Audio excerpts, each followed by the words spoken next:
Vercel versus Cursor. Which cloud development platform is better?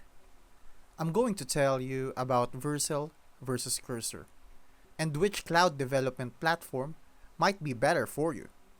First, Vercel. It's the powerhouse behind Next.js and it's built from front-end developers. It's famous for super fast deployments, seamless scaling, and an edge network that makes sites feel lightning quick around the world.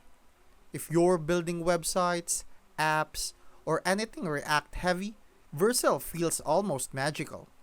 Zero config, auto optimization, and tight Git integrations. Now, Cursor. It's newer and it's designed for a slightly different audience. Cursor isn't just about deployments. It's a full collaborative development environment. Think GitHub code spaces meets Google Docs. You can code, deploy, and even pair program in real time. It's particularly strong if you're working with teams or need a cloud IDE that removes setup headaches. So which one's better? If you want polished, fast, production grade websites, Vercel wins.